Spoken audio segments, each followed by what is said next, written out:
যাচ্ছি বেজেরডাঙ্গা মুসলিম হোটেল, ঐতিহ্যবাহী মুসলিম হোটেল।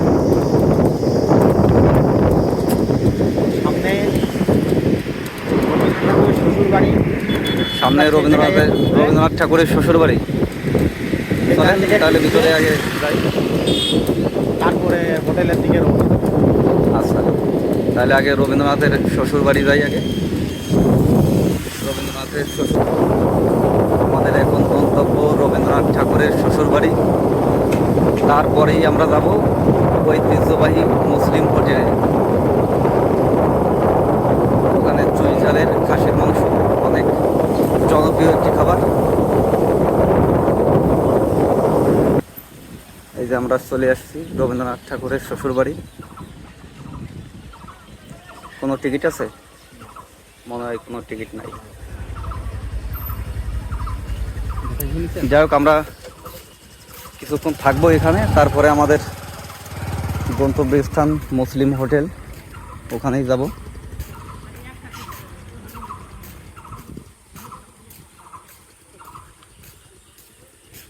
আমরা এখন চলে আসছি ঐতিহ্যবাহী মুসলিম হোটেল।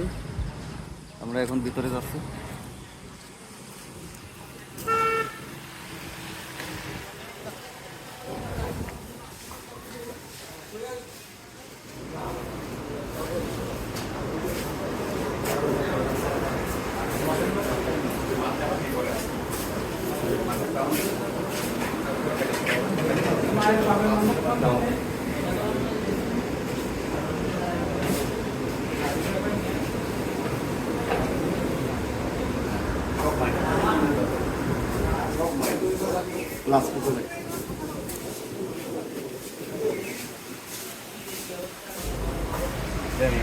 এটার দাম হলো কত করে? দুইজনের কত? 400 টাকা।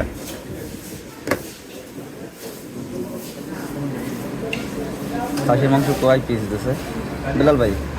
দেখেন তো, এই ধরো 400 টাকার মাংস।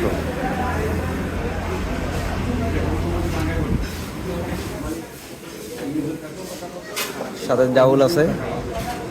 দুইজনের খাসির মাংস এখানে কয় পিস? 1 2 3 4 5 6 7 8 8 9 পিস আর কি, ছোটো ছোটো দিয়ে। যাই হোক, এই যে 400 টাকা।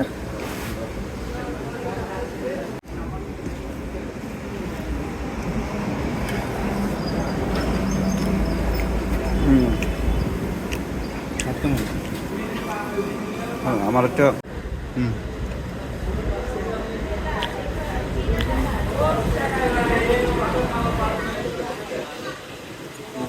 স্বাদ কেমন ভাই? জোরে কন। খুবই ভালো। আর ওরা যে পরিমাণ দিয়েছে 400 টাকা মাংস, পরিমাণে একটু কম দেয়, কিন্তু স্বাদ ভালো। ওকে, এরা কি করছে বেলাল ভাই? মাংসগুলো ছোটো করে কাটছে, যার কারণে মশলাটা ভালো ঢুকছে ভেতরে। আর মানে একদম বাটা যে মশলা, এইটি দিয়ে রান্না করছে। ঠিক আছে, পুরো রিভিউ নিয়ে হ্যাঁ। লাগবে কিন্তু ভিডিও, কিন্তু পুরো ডিটেলস সব মনে রাখেন সব। আপনার কাছে কেমন লাগতেছে? ভালো, স্বাদ ভালো। একটা গ্রামের একটা স্বাদ পাওয়া যাচ্ছে নাকি? মানে গ্রাম্য একটা স্বাদ। খাসি দিয়ে যে খাসি থেকে গন্ধ পাই, সেই গন্ধটা কিন্তু না না না, খাসির গন্ধটা এখানে পাবেন। আচ্ছা, নাই। খুলনার আব্বাস হোটেলের তুলনায় আমার কাছে ভালো লাগতেছে। ভালো, কারণ এরা মাংসটা ছোটো করে কাটছে।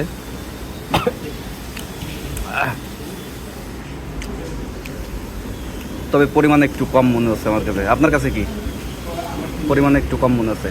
দামের তুলনায় পরিমাণে কম। 400 টাকার মাংস আমার মনে হয় 300 টাকা হলে মনে হয় ঠিক থাকতো নাকি?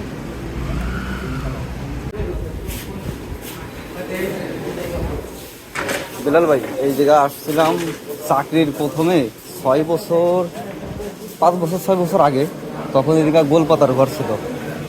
ডেকোরেশনটা আরেকটু উন্নত করা দরকার। হ্যাঁ হ্যাঁ, এদের নাম হিসাবে, এদের খাবারের মান হিসাবে ডেকোরেশনটা আরেকটু আর একটু বেটার করা উচিত। দরকার আছে।